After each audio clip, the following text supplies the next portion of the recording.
All right, here we go. Morning analysis. The 49ers have beaten the Cowboys. They are 4-4 heading into the bye week. The medicine that they needed.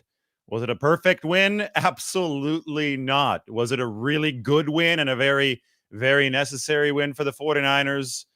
Absolutely yes. Officially, second place in the NFC West now, entering the bye week. Same record as Arizona, but the Cardinals have the tiebreaker over the 49ers. Back after the week 1 win over the Jets, I said the 49ers could take their time with guys like Christian McCaffrey because they have a really talented roster. They could play this like an NBA team plays the regular season. They could load manage.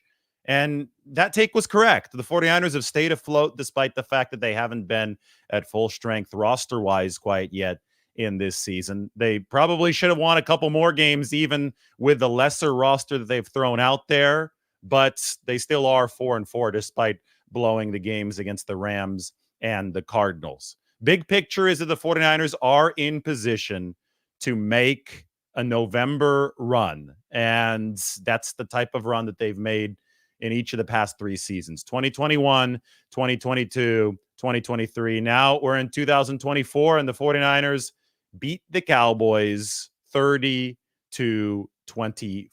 So AM analysis means that we take a look at my article up on the San Francisco Standard. This is what I wrote. Thanks to Brock Purdy, the 49ers maintained their sky-high offensive ceiling. Purdy was special last night, especially in that third quarter, but the first half, he wasn't himself. The accuracy was a little bit off. He missed the throw to Deebo Samuel on that 1 third down. It looked like Samuel might have gotten held. I thought the 49ers were looking around a little bit like, where's the flag? But either way, play didn't work out. There was a couple more misses in that first half, including on the 4th down, also to Deebo Samuel cutting across the field. Should Deebo have caught the ball? Of course. Anytime that it squarely hits you on the hands, which it did, then you got to gobble it up as an NFL receiver. But he didn't. And one of the reasons that he didn't was because the throw was behind him. And we typically have seen Purdy throw more accurately than he did in that first half. For whatever reason, was he shouldering too much pressure? That could have been it, but he wasn't as accurate as we had seen him in the past. That all changed after halftime. And I wrote about the adjustments, or maybe even the lack of adjustments that the 49ers made. It wasn't about having a Grandois halftime speech. It wasn't about having to change something significant as far as schematics went at halftime. The 49ers had 7.5 yards per play over the course of the first half. I talked about this last night. For perspective, the Ravens lead the league at 7.2 yards per play. So the 49ers first half, as far as efficiency went, just with the yards per play numbers, was excellent. But they were missing at key junctures, which is why it wasn't translating to the scoreboard. In fact, the 49ers' performance in the first half, the yards per play was the greatest that they've had without a first half touchdown since at least 1991. The 2021 game against the Bears at Soldier Field, that was about the same type of lack of translation from yards per play to the scoreboard at halftime. In 2021, the 49ers also didn't score a touchdown in the first half, and they had yards per play over 7. That was the game where they were, I think, 2-4 entering that game in 2021. And then they turned it up in the second half. Jimmy Garoppolo, Deebo Samuel, they had that long would-be touchdown from Deebo Samuel, but the review called it back, and then Jimmy ran it in on the next play. They finally broke through in the second half of that game against the Bears. This one was similar in that they were picking up chunk yardage in the first half, but they weren't breaking through because of various execution issues. It wasn't just Brock Purdy.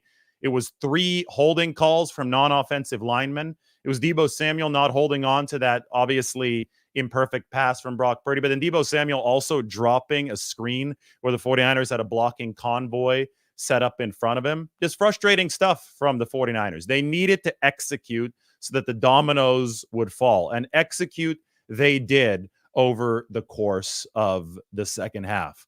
Up and down the roster, they had massive contributions in the third quarter. We can even toss open the 49ers depth chart right here, and we can look at this in terms of what did the 49ers do position by position to deliver the complementary effort that we saw. Because we talk about complementary football, offense fuels defense, defense fuels offense, and then special teams doesn't screw it up. That's what the 49ers did for the vast majority of this game. Again, the end of this game wasn't pretty defensively. There were several busts in coverage on defense, but it had built up a big enough cushion, and then they delivered when it absolutely mattered defensively to bury those under the rug and have that as something that they can focus on fixing over the course of this bye week. Anyway, looking up and down here, I need to shade Jauan Jennings with the injury color because he is not yet back for the 49ers. They hope to have him back after the bye week. George Kittle, massive game for the 49ers. 6 catches, 128 yards for Kittle. He is sensational. I know it was National Tight Ends Day. That is not breaking news. That's something that they made sure that we knew while watching the broadcast. I just rewatched what we heard from Mike Tirico and Chris Collinsworth, and National Tight Ends Day was mentioned. But Kittle, I mean, he's such a weapon against an aggressive defense like the Cowboys because he can block in the run game and then he can run routes like a wide receiver. And the really big one where he crossed the field to really open up the second half floodgates for the 49ers and then dove toward the pylon. The way that he's able to spring himself open against single coverage especially, but the way that he's able to plant his foot in the ground, bend into a cut, and then use his speed. You don't see that from other 250-pounders in the National Football League. And as long as the 49ers have Kittle on the team, they're going to have a mismatch generator. So even if they're missing, and yesterday, remember, Jauan Jennings didn't play. Brandon Ayuk is obviously hurt for the rest of the season. They were down to their top receivers, probably their 2 top separators in this game, yet the 49ers were still able to get good separation. In fact, this is a cool graphic. We'll go to NFL Next Gen Stats and take a look at the game center from yesterday. This only measures separation at the time of each completion, but George Kittle's number was really, really good. Take a look at this. League average separation is 2.97 yards at the time of completions. George Kittle was 4.73. Hopefully you can see that. If not, here, I could try to zoom in on it a little bit. What they do is yeah, good. This is going to be a lot better as soon as we pop this open. The league average is in the bolded circle. And so you could see who was less than average and who was more than average. One game samples can be dangerous here, but when it matches what I just watched on tape, then I will go ahead and show it as corroborating evidence. And Kittle at 4.73 yards of average separation, despite the fact that the 49ers didn't have Ayuk, didn't have Jauan Jennings, just shows how special of a game that was from the 49ers tight end. 6 for 128. Excellent stuff from George Kittle. He's just a freak. I mean, athletically, it's even now at 30 years old, it's so hard to cover George Kittle with a safety because of the size issue, with a linebacker because of a speed issue, and that is the beauty of the mismatch. He's 31 now, by the way. He turned 31 just earlier this month on October 9th. Remember last year when the 49ers played Dallas a little bit earlier in week 5? This was week 8. Kittle scored the 3 touchdowns. This year against Dallas, George Kittle delivered with those 6 huge catches. And you know what? Yards after the catch came back for the 49ers. We go back to what I wrote earlier this week up on the San Francisco Standard as far as the keys to the game for San Francisco. And so much of what I went through was a discussion of the short passing game. The 49ers, Brock Purdy entered this game against Dallas, leading the NFL in air yards per attempt and last in the NFL with only 11 screen passes attempted for 45 yards. So, for comparison, somebody like Patrick Mahomes had attempted 35 screen passes. So there were quarterbacks that were damn near 4x of Brock Purdy's productivity on screen passes. And I don't put that on Purdy. I put that more on Kyle Shanahan. He's the one that has to call the short passing game. The 49ers did not have a lot of answers built in to beat pressure, especially unblocked rushers on the short level of the field. And that's why they were tripped up by Steve Spagnuolo's pressure so often the week before against the Chiefs. So the key was to develop more answers in the short passing game to let Brock Purdy release that ball more quickly. And they did exactly that from the very start of the game yesterday. Ricky Pearsall, out of the, I think it was it was the second play, first pass attempt. Ricky Pearsall, quick pass over the middle. That diffuses pressure. The first big pressure early in the game where Brock Purdy had a roll to his right, who was the outlet man? There was a short answer on the play. That was Ricky Pearsall. So they don't have Christian McCaffrey back yet, and a little intel on that. McCaffrey walked out of the locker room. I mentioned this on the article that's up on the screen. He was grinning as he left the locker room, said hello to Christian very quickly. I think there's a really, really good chance he's back for the 49ers next game. That's naturally going to give the 49ers an outlet to have answers against pressure on short passes. Christian McCaffrey is a cheat code in that regard. But they had to bridge the gap yesterday. They had to get through this game. It was a really important game, and they had to find a way to alleviate the struggles that they had faced because of the lack of the short passing game before Christian McCaffrey returned. And they did it schematically with Ricky Pearsall. They did it schematically with Deebo Samuel. I said 11 screen passes, a league low entering the game. 5 screen passes called to Deebo Samuel last night alone. So they nearly had half of the total from the first 7 games called the one player alone yesterday. Now, the 5th screen pass to Deebo Samuel was Kyle Shanahan going to the well one too many times. The Cowboys were ready to hop all over that. The linebacker might have registered a pick 6 had Brock Purdy not had the wherewithal to pull the ball down and not throw and take off for a 16-yard gain. That was Brock Purdy delivering elite improvisation. That's the type of stuff that we see from Patrick Mahomes. I think that, I made very sure when I went into the locker room, talked to guys, did my research on this. I made very sure to know for certain that that was an improvisational play from Brock Purdy. That wasn't some kind of dialed up, designed quarterback run off the fake to the right. Now, that was Purdy reacting on the fly. It was, as I called it, an audible after the snap. And this is what I have to emphasize. Twice in the first half, and this comes on the heels of Audible Gate, right? Over the course of the week where people are freaking out when they're like, oh my God, Brock Purdy can't call audibles without understanding and while showing ignorance of how the 49ers have explained that they run their offensive system for years. People acted over the course of this week leading into the game after some comments from Brock Purdy that he didn't have power to change plays at the line of scrimmage. At least 3 times yesterday, Purdy changed the play at the line of scrimmage. Twice in the first half, at least twice, based on what I saw watching, he checked into runs. And then he also checked into one of the 49ers' biggest pass plays of the night to George Kittle. Then we can also tack on the post snap audible that we're talking about on the 16-yard run. Purdy was in firm command of the proceedings last night throughout the whole game. He was not especially accurate in the first half, and that led to the 49ers' issues early in this football game. But in the second half, once he was accurate, you combine that with the field general mastery that we saw from Brock Purdy. And as I wrote in this piece up on The Athletic, for the third time, Purdy, who will be eligible for a lucrative contract extension after this regular season, outdueled the Cowboys' Dak Prescott, who's currently the NFL's highest paid quarterback. 3 times back in the playoffs in the 2022 season.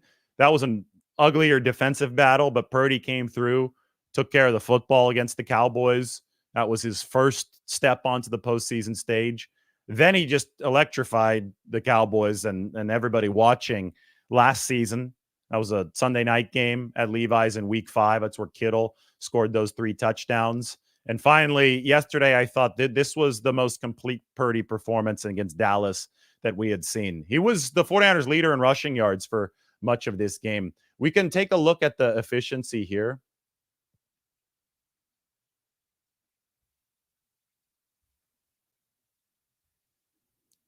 This is the comparison between Purdy and Prescott as far as expected points added per play. This is a percentile bar, so the closer this color fills to the right means the better it is than other quarterback performances. This looks like it's over 80th percentile. 0.34 EPA per play is really good. Basically, it says that Purdy added 2 touchdowns worth of value for the 49ers over the course of this game over his 36 dropbacks. Good completion percentage over expectation, a QBR of 72, which is also very good. Dak Prescott was in the negatives here up until the furious comeback effort from Dallas, and we'll talk about that in a little bit because I think the 49ers just had a couple busts on the back end that allowed Dallas to score very quickly and obviously allowed Dak Prescott to pump up his numbers at the very end of the game, but they were still well short of what Brock Purdy was able to deliver for the 49ers. A lot of people use, and this happens a lot. This is one of my biggest gripes with media. They say, he's managing the game as if it's something bad. That's your first job as a quarterback, is to manage the game. And Brock Purdy managed that game, but he did so also in an explosive fashion at 10 yards per play. I think maybe the biggest play of the game was when Isaac Guerendo whiffed on the pass protection against Overshone in the 4th quarter. And Purdy got just drilled, blindside hit. Somehow, some way, he held on to the football. Imagine how disastrous that would have been had Brock Purdy not held on to the ball, had he fumbled in that situation. The 49ers were up 6. Dallas would have gotten the ball deep in their territory, and all hell could have broken loose at that point. Instead, the 49ers were able to punt the ball away, set their defense up with good field position, and then they dug in and stopped Dallas on those 4 downs. So, I mean, you look at a play like that, and it's not going to show up as a plus efficiency play in Brock Purdy's box score, but I'll tell you what, this would have been a hell of a lot lower had he actually fumbled on that drop back, but he didn't. And it's a bit of a hidden play, but I don't think that the casual observer realizes how hard it is to not cough up the football when you're blindsided like that. And it wasn't Purdy's fault that he was blindsided like that. And, it's not really fair to throw Isaac Guerendo under the bus for too long here. Obviously, that was a bad play from Guerendo. But the way that he ran for the 49ers yesterday, 14 carries, 85 yards, every single one of those carries had juice. I mean, he ran fast, obviously, in Seattle when he broke down the sideline, then slid there at the end. He was moving much better than even then. And every single week that we've seen Isaac Guerendo run, it's been with more decisiveness and more speed. And decisiveness and speed are correlated because you can have a 4.2 40, you can have a blistering 40 on a track. But once you put on the pads and you have to deal with contact and you have to deal with finding holes to run through, and the playbook is in your head, you can get slower because you're thinking too much. And the more comfortable you get on the football field with the cerebral aspect of the game, with how the game is flowing around you, the more decisively you can put your foot down and just run. And over the course of this season, we're 8 weeks into this thing now, Isaac Guerendo has gotten more and more comfortable putting his foot down and running. He knows where that hole is going to be. He knows what he's supposed to hit. And yesterday, by far, the guy who ran a 4.3 40 at 220 plus pounds looked more comfortable than ever. And I mean, especially on that one inside zone early in the second half, he almost broke that one free for a 60-yard touchdown. I mean, Jordan Mason got hurt yesterday. Jordan Mason hurt his shoulder. They don't think it's going to be something that keeps him out for all too long. But he's a very different type of back than Isaac Guerendo. He's not nearly as fast. He's obviously a little bit more of a physical back. I just think that as far as pure fit into what the 49ers do from a zone running perspective, Guerendo is the better fit than Mason, while Mason is a great change of pace. It's like lightning and thunder, right? The lightning is Isaac Guerendo. The thunder can be Jordan Mason. And then you've got Christian McCaffrey waiting in the wings to come back potentially on November 10th. And obviously that's going to change the dynamic for the 49ers. But you're at a spot now in the running back room where you're not going to have to give Christian McCaffrey 30 touches a game. You've developed somebody like Isaac Guerendo to work in the system at a high outside zone level. Reminds people of Raheem Mostert. Imagine if Raheem Mostert in his prime was paired with Christian McCaffrey. That's the dynamic that the 49ers are going for. And then you can add a bruiser like Jordan Mason on top of that. In totality, the 49ers ran 36 times for 223 yards yesterday, 6.2 per carry. The second leading rusher was Brock Purdy, 8 for 56. Pearsall, 1 carry, 39 yards. How about Ricky Pearsall? The chemistry that he has with Brock Purdy is remarkable considering how little time they've had to work together so far. Remember that even before Ricky Pearsall was shot in the chest on August 31st, he was in and out of training camp with first a hamstring injury and then the shoulder injury. So he only got a handful of training camp practices in his rookie season. Yet yesterday, Brock Purdy threw a third down deep out to Ricky Pearsall that was out of Purdy's hand before Ricky Pearsall had broken toward the sideline. So he turns around and the football there is waiting for him. That is one of the most dangerous throws in football because it could be returned for a pick six if there's any miscommunication or misalignment of timing. People need to realize that a football field is 53 1/3 yards wide. So anytime a quarterback is throwing it out to the sideline, something goes wrong, that can be a sitting duck out there. You have to be precise with your timing. And every receiver is different. So just because Chris Conley has run that route to perfection for the 49ers, I'm thinking about the game against the Packers in the divisional playoffs, doesn't mean that Ricky Pearsall is going to be delivering the same type of timing for Brock Purdy to put that throw in the spot it needs to be at the time it needs to be so that it's safe from the defense. So the fact that Purdy to Pearsall worked on that play and that Purdy had enough confidence to deliver it yesterday, despite the fact that Pearsall's only been back for a little bit more than a week, just shows you that these two mesh well together. They used Pearsall. They had Pearsall as the default number one answer for Brock Purdy early in this football game. Like I said, the very first pass to Pearsall, the very first outlet pass underneath to Ricky Pearsall covering the field, crossing the field. Then they rewarded Ricky Pearsall later on with the jet sweep for 39 yards. Listen, this guy ran a 4.440 at Florida, made a lot of nice catches, was tough as hell for the Gators. Before that, he was with Arizona State and teammates with Brandon Ayuk. When the 49ers first drafted him, people said, okay, wait, where are they going to try to slot him in? The answer, based on Pearsall's resume and skill set, is everywhere. The guy can play the X because he's fast enough to play outside. The guy has the body control and the toughness to line up in the slot and play inside.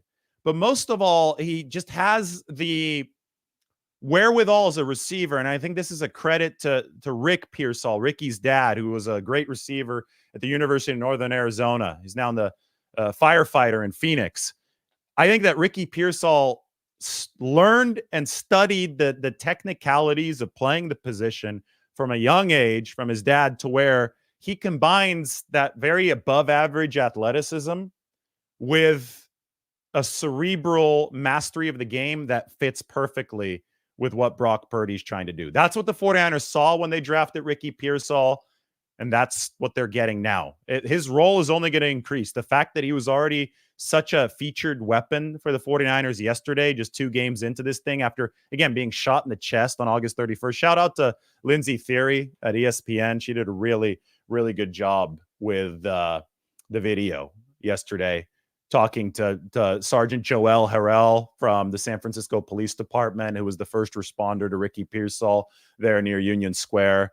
It was really, really moving stuff. You could find it on Twitter. You can find it on the internet. I retweeted it yesterday. So make sure you check that out. But what a special game. What a special moment for Pearsall and the rest of the 49ers rookies. Guess who the highest graded 49er was yesterday? Renardo Green.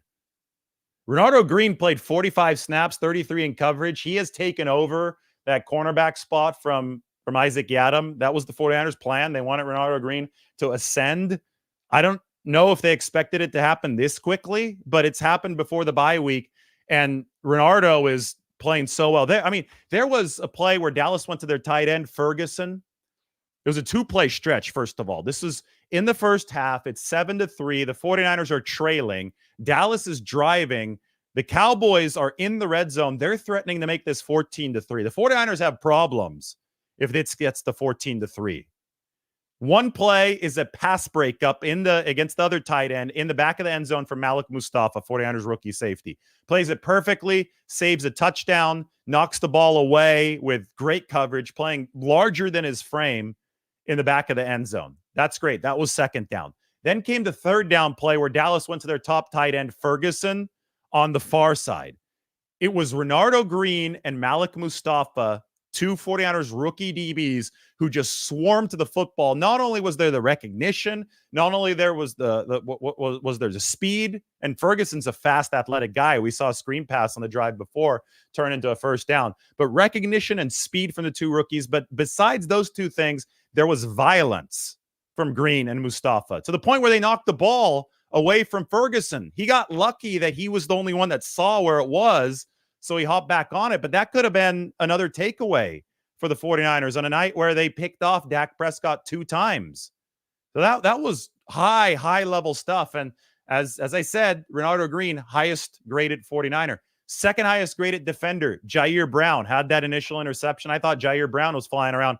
That was the best game he has played as a 49er. Now, unfortunately for San Francisco, Jair Brown and Renardo Green collided on that last Dallas touchdown.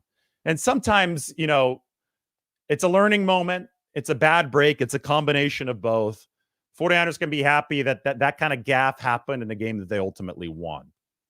They can hope it's the last time that Jair Brown and Renardo Green collide, especially with a receiver as good as CeeDee Lamb able to spring free after that collision. But when you look at why Dallas was able to score those 2 touchdowns really quickly, there was a busted coverage out of the zone to CeeDee Lamb on the first red zone touchdown, and then there was this collision on the second one. Outside of that, you do have to tip your cap to Dallas for making some plays. Like, the other team's going to score. They've got the highest paid quarterback in the NFL. They got the second highest paid receiver in the NFL.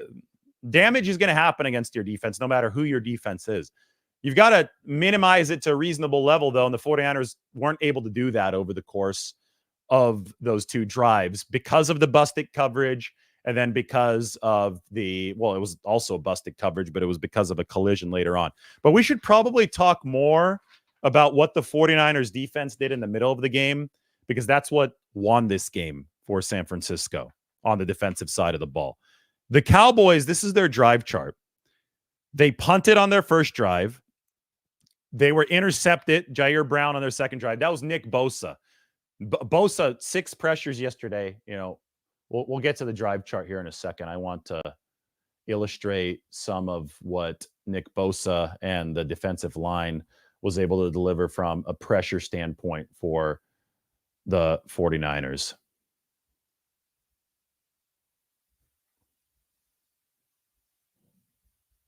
This just came out on Pro Football Focus. They did a good job tracking the pressures. So Bosa was 6, Sam Okawanu with 5, Malik Collins with 5, Leonard Floyd with 3 pressures, Robert Beal Jr. with a pressure, and Jordan Elliott with 1.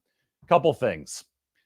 Sam Okawanu had a sack, and he had a massive pressure at the end of the first half, as I'm about to go through this drive chart for the 49ers, while lining up at defensive tackle on the inside.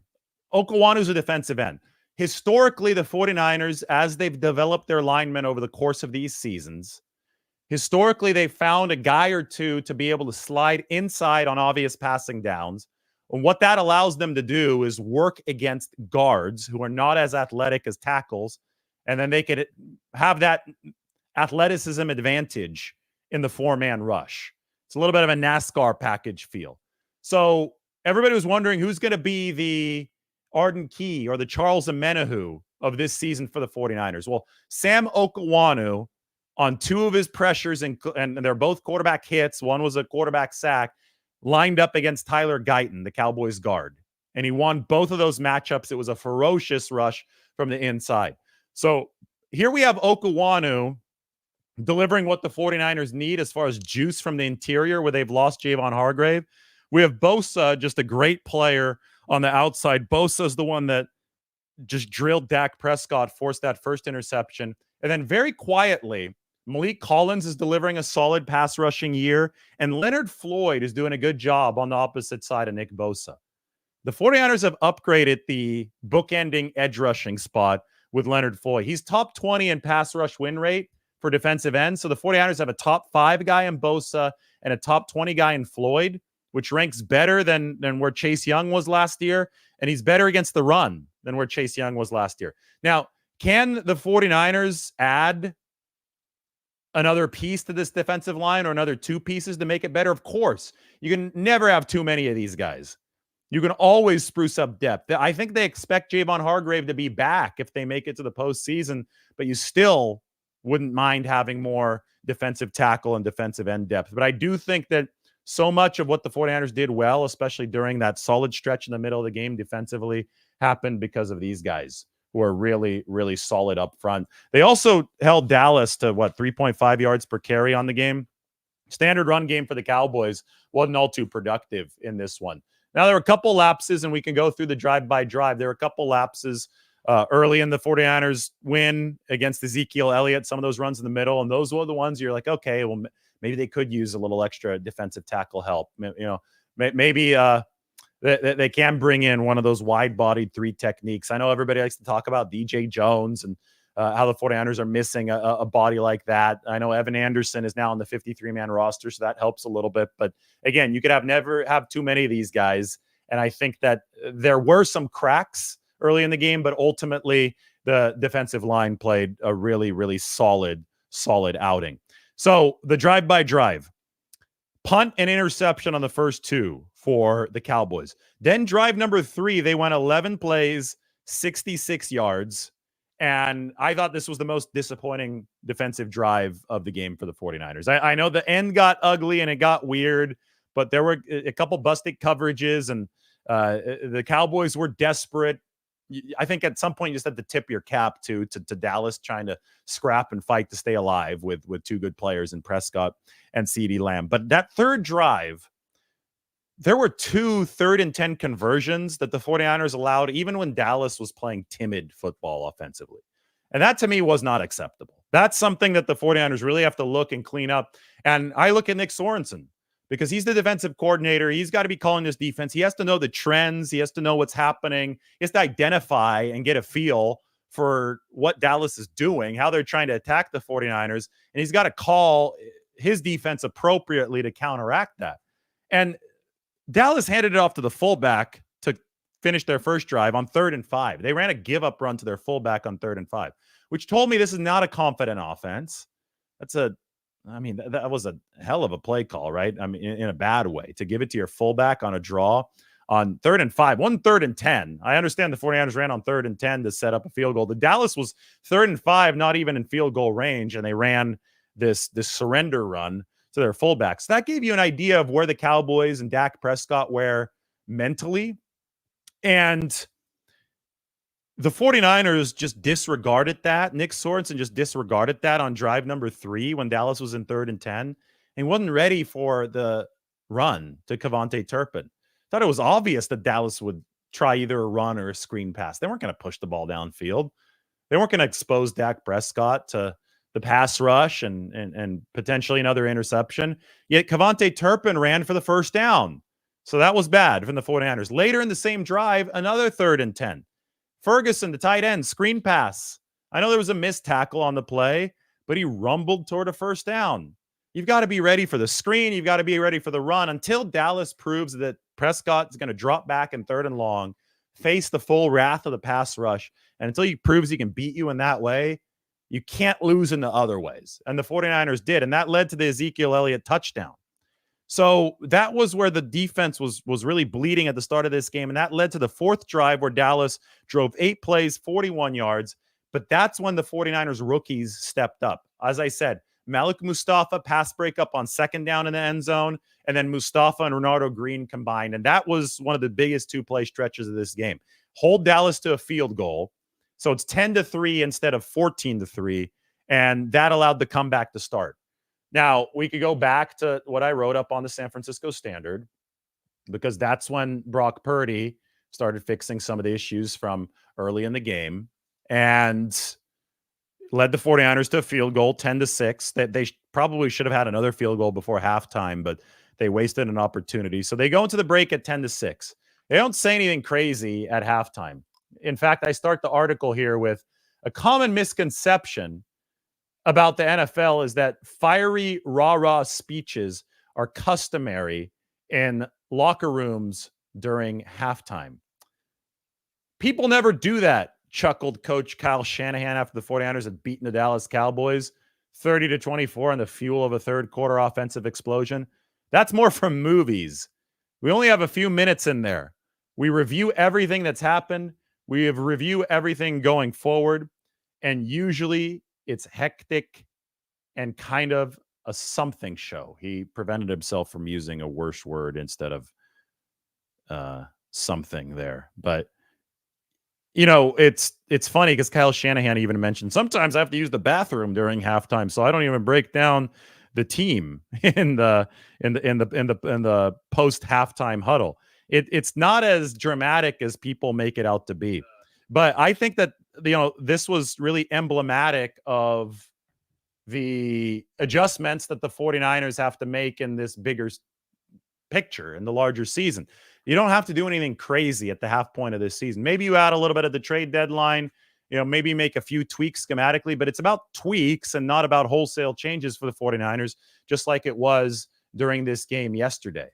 They were so close in the first half to just beating the brakes off of Dallas defensively. They were at 7.5 yards per play. They had explosive plays like the Deebo Samuel long touchdown. That was called back, obviously. They had holding penalties that nullified other positive gains. It was just a matter, and they had Brock Purdy missing receivers on plays that should have been big gains, and obviously Deebo Samuel dropping a couple passes. They just needed to execute a little bit better. It was clear that there was meat left on the bone, a lot of it in the first half, and it wasn't like they were getting stonewalled by the Dallas Cowboys. So it didn't have to be dramatic in the locker room for the 49ers. It just had to be pragmatic. They were rational about things, and then they came out firing with lethal efficiency in that 3rd quarter. They scored 21 points in the 3rd quarter. Dallas picked up 16 yards in the 3rd quarter before the Cowboys were able to turn it around down the stretch of this football game. Anyway, check that out on the Standard. I'm going to go back to the 49ers roster, and we can go through, maybe talk some pass protection. I thought that was the 49ers' best game so far this year in pass protection. I mean, you've got to adjust and counter adjust in the NFL. And if a football team is facing a lot of a strategy that's successful against it, like the pressures that the 49ers were seeing from some of these aggressive defensive coordinators, it's a copycat league. And the 49ers were going to see more of that type of pressure until they are able to diffuse it. And I talked about it when we were discussing the audible situation this week and what Shanahan had to do to adjust. The very, very necessary fix for the 49ers was to develop better answers in the short passing game. And they absolutely enjoyed those answers in the short passing game, thanks to some of the schematic adjustments that they made. And thanks, one thing too that I'm just now dawning on me, Purdy had been throwing intermediate and long all season long. He had thrown the fewest short passes of any quarterback. Since the game plan went to shorter passes, it's probably no surprise the 49ers look a little rusty on those short passes, because those are so much about timing right? The execution of those short passes is fundamentally different than what you're doing downfield. A lot of people underrate the difficulty of the short game. And it's very, very tough to execute. I mean, Bill Walsh principles, right? You're trying to set up yards after the catch. 49ers, I don't have the exact number. I'd venture to say that this was the most yak that they've had so far this season. I mean, they were setting it up yesterday. So they went back to their old identity, at least to some extent. And they had a little bit of trouble starting that engine to make it flow very efficiently, but they got there. They got there in the second half. And that's a big, big boon for the 49ers moving forward, because now they can meld what worked so well over the course of the first few games, as far as Purdy throwing deeper, the most intermediate passes that he's thrown. I mean, 19% of Purdy's passes as a rookie went between 10 and 19 yards downfield. That number increased to 26% last season and had been 33% entering yesterday's game.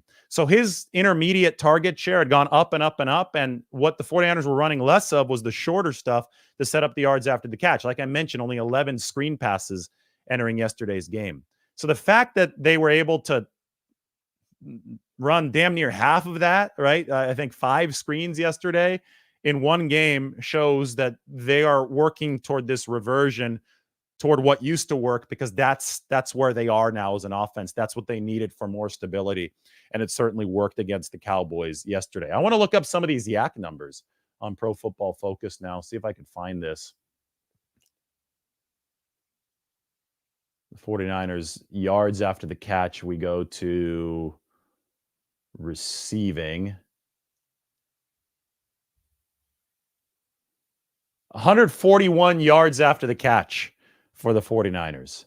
7.8 yards after the catch per reception. All right, so let's go to previous weeks for San Francisco. The week prior, week 7, losing to the Chiefs, 73 yards after the catch. All right, so what did we have? We had 141 against the Cowboys, 73 against the Chiefs. Go back to week 6. 49ers had, this is Seattle, 127. That was a winning effort, not quite as high as they had against Dallas yesterday. I just want to see if this was indeed a season high. 100 yards after the catch in week 5 against Arizona. Prior to that, week 4, this was New England, 92 yards after the catch. Prior to that, week 3, this was the Rams, 69 yards after the catch. Prior to that, week 2, this was the Vikings, 83 yards after the catch. Prior to that, season opener, that was against the New York Jets, 64 yards after the catch. So there you have it. 141 yards after the catch. My eye test is corroborated by the statistics. 49ers had the most yak and the most yak per reception of any game this season. The average depth of target for Brock Purdy is going to be interesting. I'm going to see what it was. He entered the game at like 3.1 time from snap to release, which meant that he was running around in the backfield a lot. I think he got the ball out much quicker by design in this game, and I think that the average depth of target will also probably be lower in this game. Again, I like to watch the game, and then I see if the statistics corroborate what my eyes are seeing. As far as the yak, that was indeed the case. But now we're going to look at the time to throw for Brock Purdy. We have to go to NFL Next Gen Stats for that.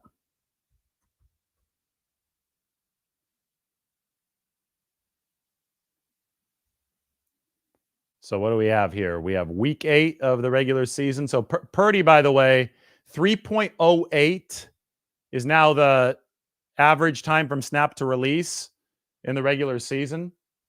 Yesterday for Brock Purdy, you guys can guess what you think it was as I look this up. 2.9. So a little bit quicker, not that much quicker, but a little bit quicker, which just shows some of the minute adjustments that the 49ers made. We can look at the intended air yards in this game. 7.6 for Brock Purdy, 6.1 average completed air yards. So remember those two numbers. On the season prior to this, It had been 9.7 intended air yards, or about 10, I think, before this game, and 8.6. So, yes, Purdy was throwing shorter in this football game. The numbers do corroborate what we were talking about. So, adjustments made, impressive adjustments made from San Francisco. They worked against the Cowboys. We do have to emphasize that Dallas was not a great defense entering this game. They were the worst run defense in the league. But the 49ers also capitalized on that, took advantage of the fact that Dallas was not playing well against the run. With Garendo, a little bit with Jordan Mason, Brock Purdy with his own legs. You execute a formula of balance. That's how you win in this league. And now the 49ers have to take that formula of balance, that the good execution that they showed, and they have to display it against the back half of their schedule. I'm going to talk a lot about potential moves the 49ers can make before the trade deadline to strengthen the team. I actually don't think that the offensive side of the ball needs much. I think that the emergence of Ricky Pearsall, potentially Jacob Cowing, can help the 49ers make up for the loss of Brandon Ayuk. Maybe they are able to acquire a receiver, but I don't think it's going to be a wide receiver one type of player. You know, when people talk about Kendrick Bourne, that kind of fit actually makes sense if you want another trusted body in the rotation. But remember, they're getting Juwan Jennings back. That's huge. And Juwan Jennings has been playing really, really good football this season. I'm going to open it up to a 49ers Q&A. Let's see what the comment section has to say.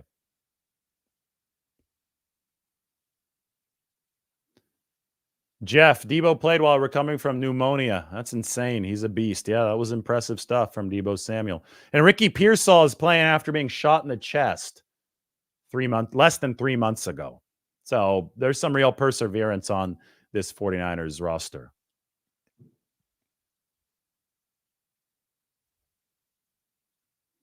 Shout out to Gabriel. You got to meet him yesterday. He had his shirt over in, I think you were under the goalpost, right? It's right before the game.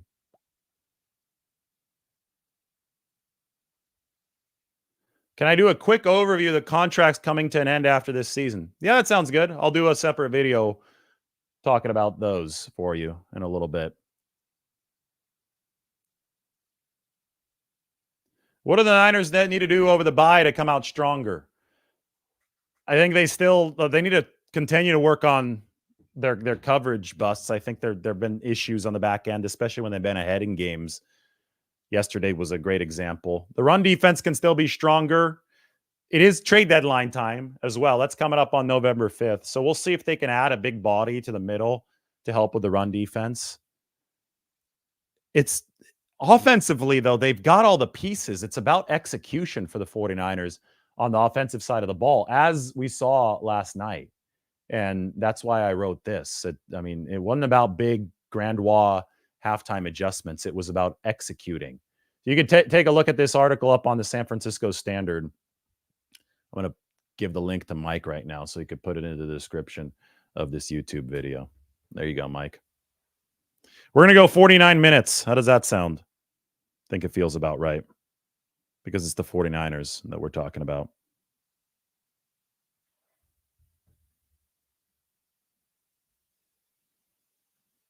When McCaffrey comes back, is Garendo the new number 2? Here's how I would say it. I don't like to look at it in terms of 1, 2, and 3. I like to look at it in terms of roles. Like I said, Garendo and Mason, there's a lightning and thunder component to that. They're different styles of runners. You do like the physical changeup that Jordan Mason can give you. But Garendo does hit that hole in the zone running scheme a lot quicker than Jordan Mason. Now, Christian McCaffrey is a combination of everybody. Christian McCaffrey is a future Hall of Famer. So it just depends on what the 49ers need at any given moment. I do sense that Brock Purdy is more comfortable throwing to Isaac Garendo than to Jordan Mason. But again, I wouldn't look at this in terms of 2 and 3 in the backfield. I would look at this in terms of roles, and there's definitely a role and a job for both Isaac Garendo and Jordan Mason on this football team. Yep, George Kittle, 500 career catches. George Kittle also passed Dwight Clark, so he's now number 3 on the 49ers all-time receiving list, 6,777 yards. It's in the upper sixes. Terrell Owens is number 2 in the 8,000s.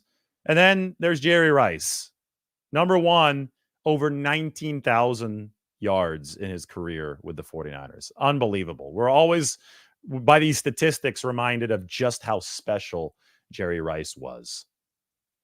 All right. It's been 49 minutes. Everybody, thanks for watching. Go and check out the San Francisco Standard. It's up there. I got to end the show before it gets to 50 minutes. Everybody, take care.